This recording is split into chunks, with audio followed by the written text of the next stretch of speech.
So I came across one of these posts in the Life After Narcissism subreddit. And I really do believe, even though I haven't dealt with this in a relationship, I think it's important for you to see that this is a cycle. So she says, the joy of ignoring a Hoover attempt. Now, before I talk about her post, I do want to show the cycle of narcissism so that you can understand some of these terms that she's about to go through. So not everybody knows this cycle of abuse. That's why I'm going to put it out here. Idealize. The idealization stage is sometimes called the honeymoon stage, where the narcissist puts you on a pedestal. It's intoxicating, consuming, and exciting. The idealization stage has lots of feel-good vibes flowing. It's full of hope and endless possibilities. Devalue, number 2. In the devaluation stage, the narcissist has lost interest in you. You are no longer the top priority of the narcissist. You have been dethroned and have lost your place of value to the narcissist. The narcissist's true character begins to show. Number 3, the discard phase. In the discard stage, the narcissist ends the connection with you. The narcissist no longer has a use for you, so they discard you. The narcissist may have found a new source of supply or target of interest, and then he discards you or gradually begins to withdraw. Number 4, hoover. In the hoover stage, the narcissist tries to suck you back into their grasp. You will see a glimpse of the person you were once connected to in the very beginning. At this stage, the narcissist is attempting to start the narcissist cycle of abuse all over again. So this is the cycle. You're going to see some of these some of these terms pop up in this post. Okay, so here's her post. The joy of ignoring a Hoover attempt.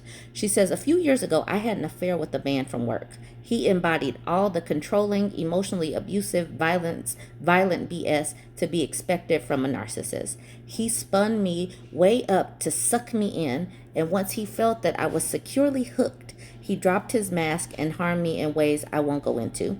He discarded me fairly quickly.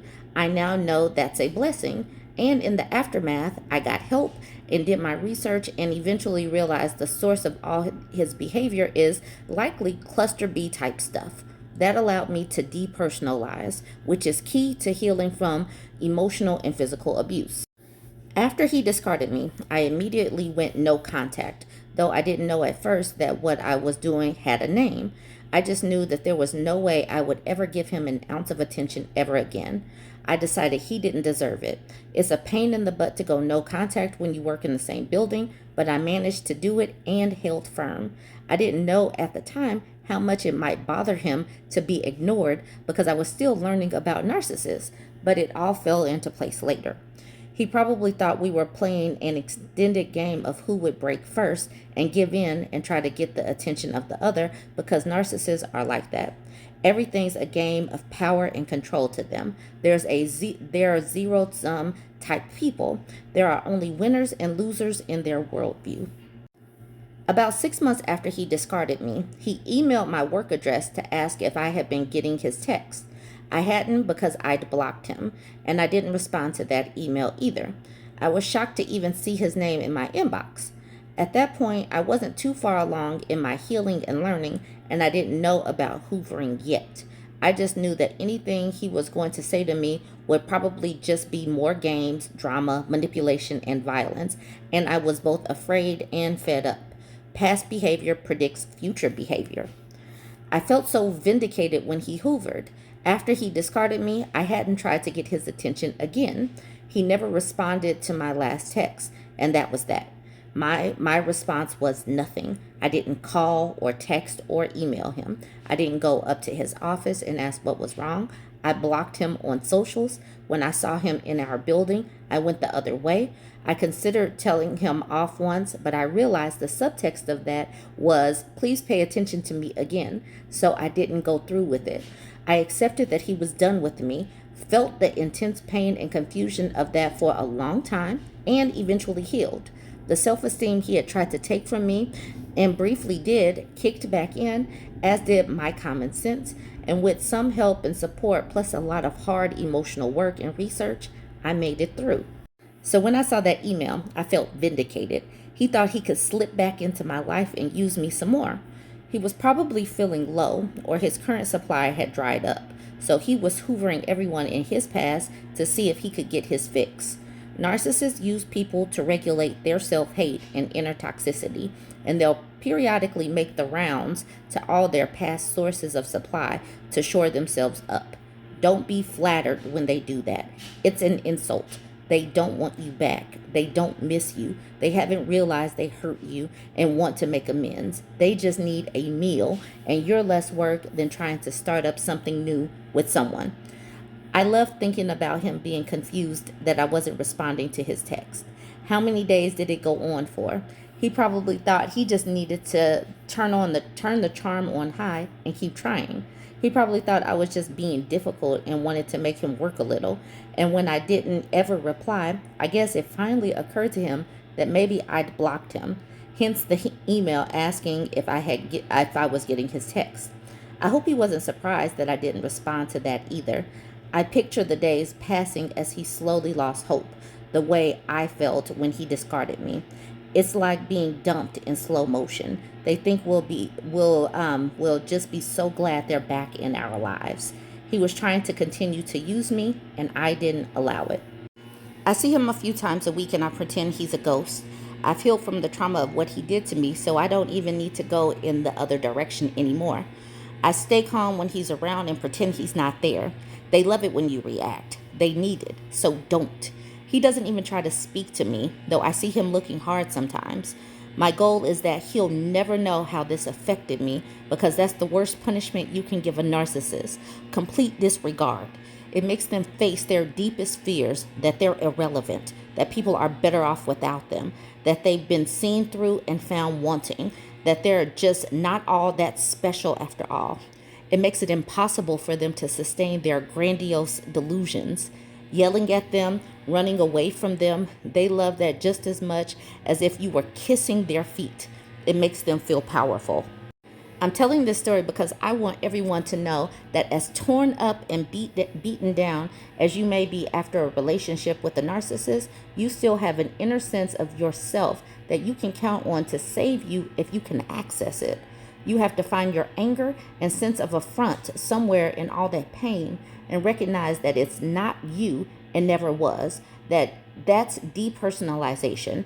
Then it's another layer of pain you have to go through when you recognize that you weren't special, that they never loved you or liked you, that you were just another source of supply that got used and thrown away.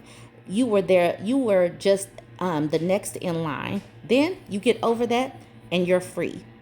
This was an amazing story. You all needed to know this because you might not have the terms for what she went through, but you have seen this play out in some form or fashion. Maybe not the whole cycle, but you have definitely seen bits and pieces of this if you've ever been in any kind of relationship with a narcissist.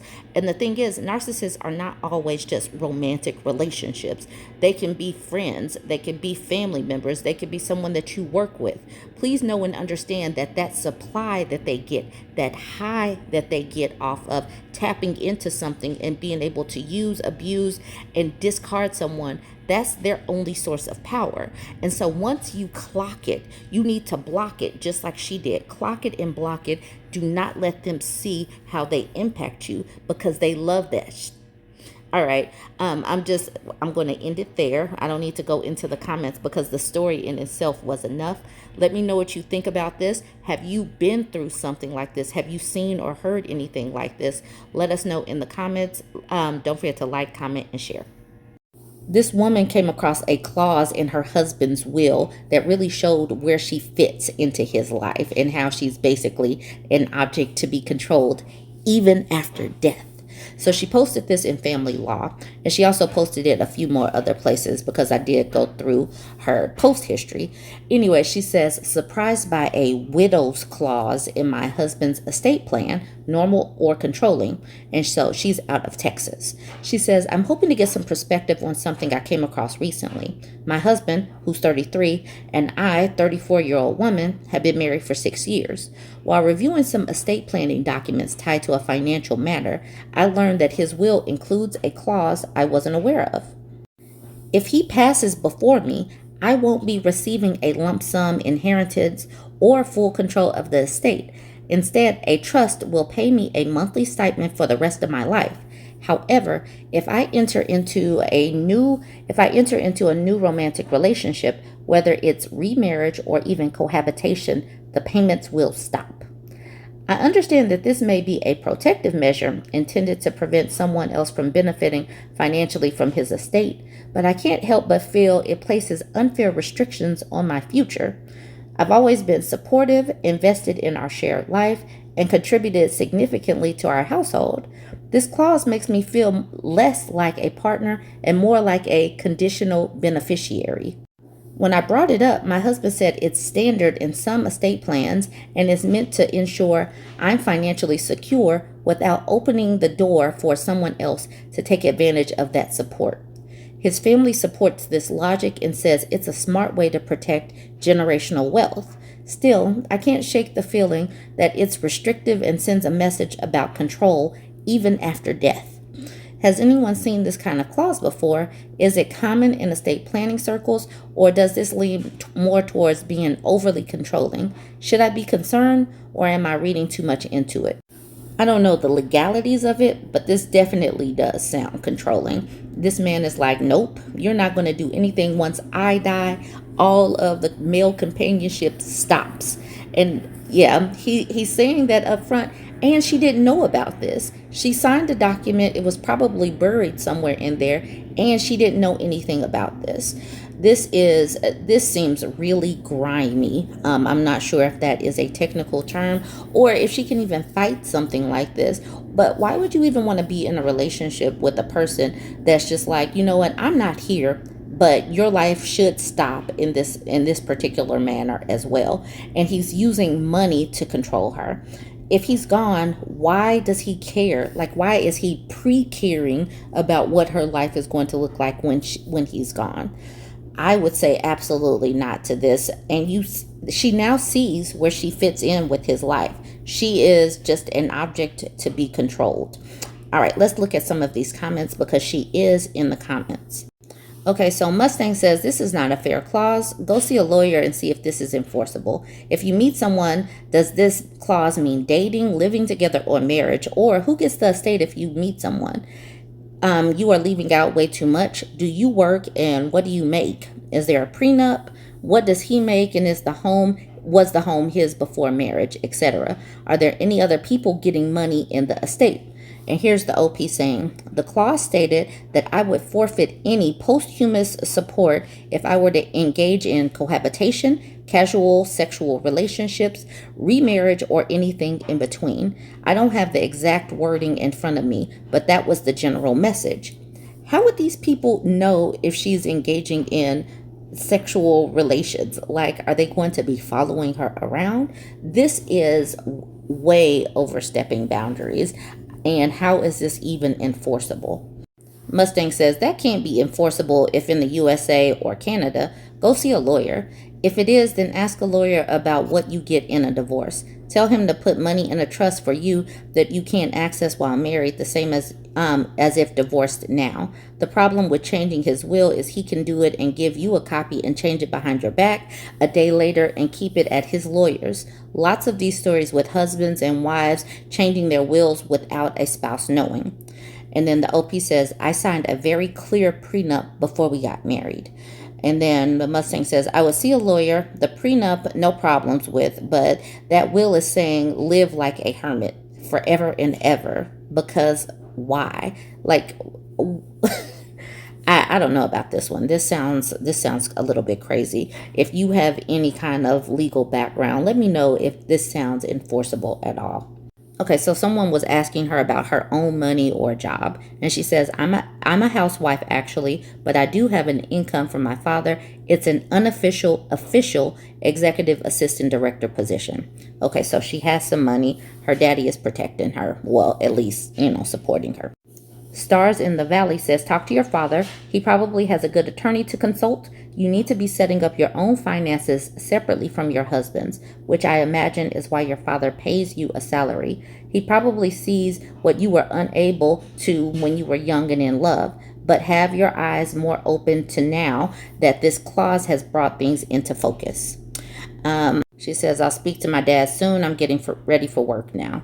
Okay, so after she says she's getting ready for work, Killing Time says, what work are you getting ready for? You just said you were a housewife, and it seems like the job title is in name only. She says, it's just a fancy way of saying secretary, because I was wondering what's an unofficial, official executive assistant. So she's a fancy secretary. This is the part I wanted to get to. Rocket Man asks, where does the money go to if you find a new partner? Ask him, hypothetically, if you pass away, then 4 or 5 years go by and I meet someone new, I will have to stay lonely and unhappy, nor be in a relationship if I want to survive financially. Is that what you want from me? And then the OP says, I asked him that yesterday when I first found this. He said no, flat out. And the money goes to his employees and or family, first cousin who is a minor currently. So dude says you are not supposed to get involved with anyone. He said, I would rather give this money to my employees than to let you be happy and have some financial security. This part right here is what y'all needed to see. This person at the bottom, perpetual goat noises. So she says, okay, so I commented on this same post on another page. This is the first time I've seen where the money would go.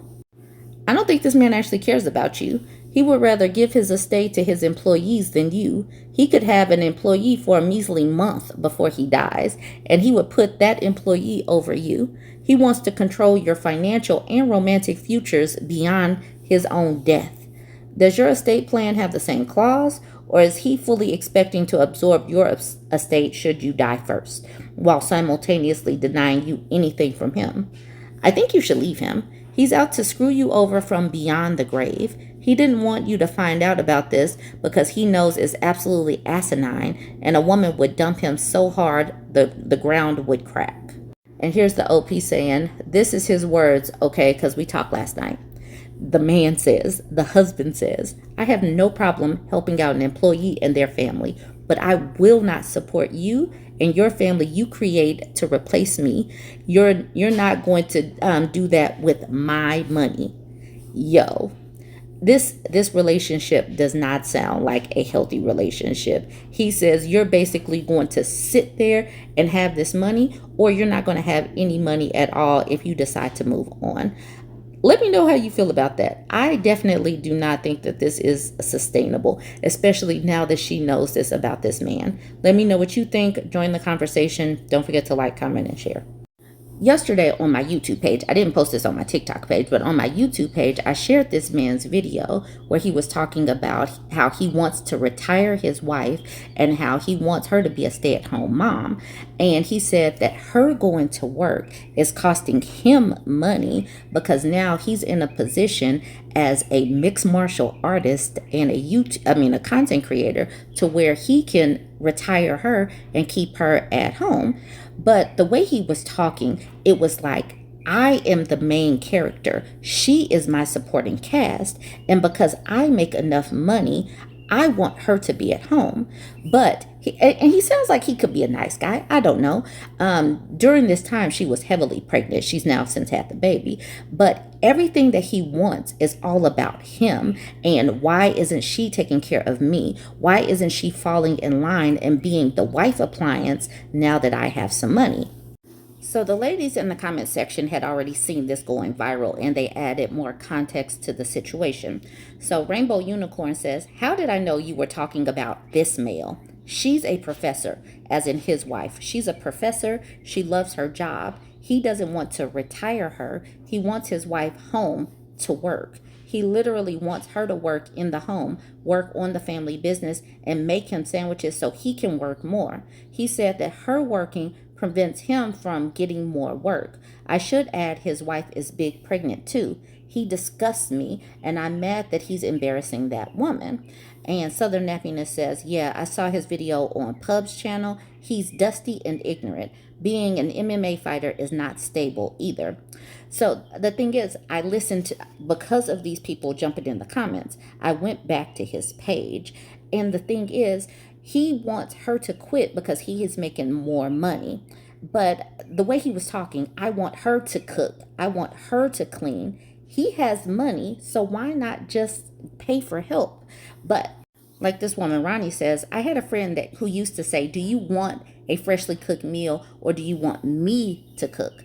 Do you want the house clean, or do you want me to clean the house? She says she could do the former, but she wasn't going to do the latter for someone else when she didn't do it herself. Weeded out a lot of dusties.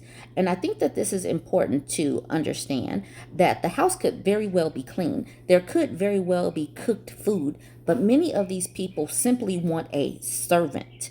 He wants her home serving him. Is probably an ego boost. Yes, I have my wife servicing me. I have an amazing wife appliance. My wife appliance is much better than your wife appliance. Your wife appliance, she's buying the food.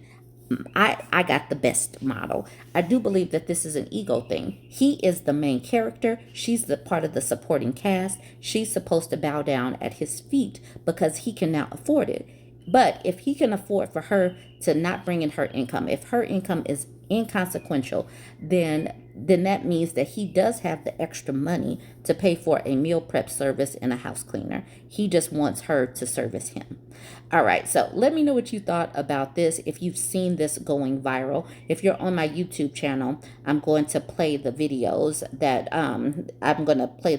where he is talking about all of the things that he wanted. But that's going to be on my YouTube channel. Otherwise, if you're on TikTok, you just need to go to the Blackberries, and this is where he is. This is where he was talking about how he wants a stay-at-home mom and a stay-at-home wife.